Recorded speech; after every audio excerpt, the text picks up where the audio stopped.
Zorro is considered almost as much of a classic amongst Commodore 64 gamers as fellow Datasoft game Bruce Lee.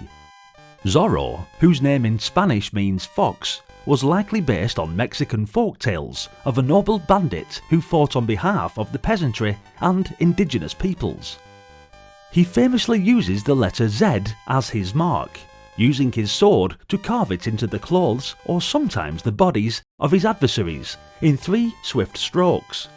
His signature all-black costume includes a cape, a hat known as a sombrero cordobés, and a mask covering the upper half of his face.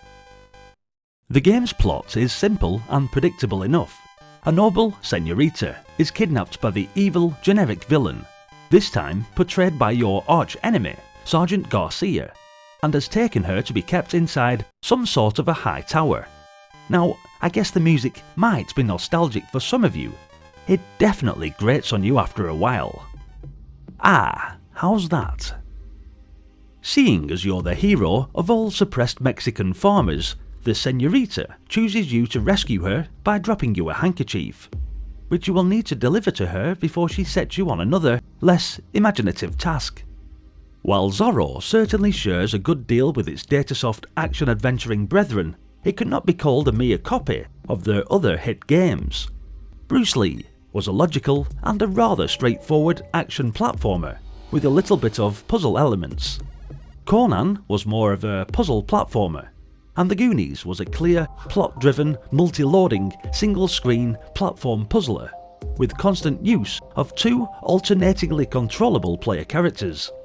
In Zorro, the form is the more similar to Bruce Lee, and there's quite as much action in Zorro as there is in Bruce Lee, but the emphasis is more on puzzles, and you need to do a lot of walking back and forth through the whole play area, which was a first for any Datasoft game.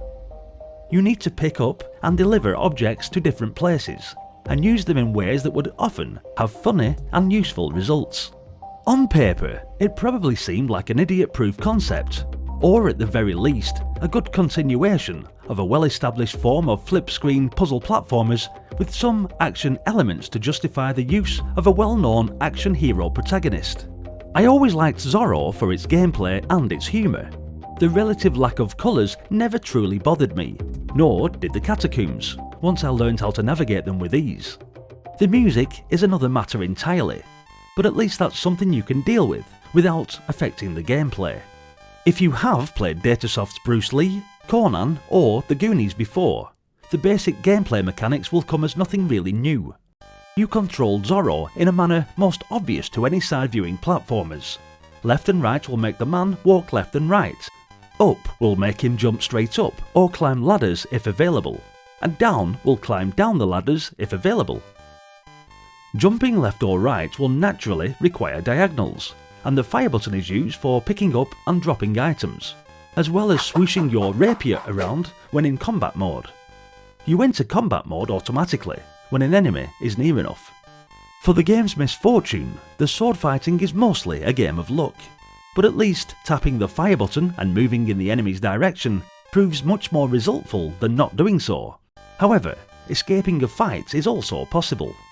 Conveniently, any object that requires collection to further your cause flashes on and off, and to use what you've picked up is usually a simple case of dropping the object in the right place, with one of the funnier problems to solve involving a wine bottle and a drunken bandito.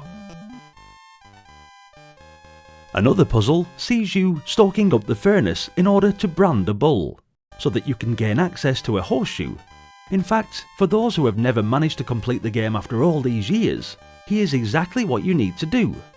Spoiler alert. Nice. Collect the hanky from the well. Go down past the room with the lifts and collect the flower pot. Go to the lift room and push the ball by using the flower pot. Go to the room with the bottle and collect the key. Go to the church and climb up and jump to the screen left. Go with the key through the door and get the bottle. Give the bottle to the bandito. Ah, bouncy belly time. Go back to the room where the bottle was and collect the marking iron. Take it to the bull and drop it in the fire. Jump up and down on the bellows and then brand the bull. Go to the top of the screen. Jump down and collect the horseshoe. Go back to the screen with the bell and collect the bell. Bring the bells on top of the church. Get the trumpet. Use the trumpet on the plank. Collect the boot. Go to the pub room again and bounce on the man. Then fight with this guy until he falls onto the chandelier.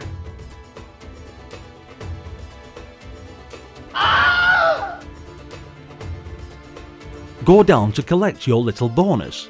Then go to the church and down the secret tunnel. Go right to collect the money bags. Free the prisoners. Avoid these guys. Give the hanky to the senorita. Move these balls. Get the rose.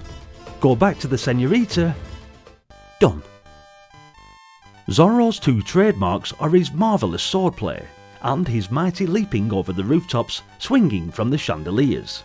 And the game features plenty of these attributes prominently.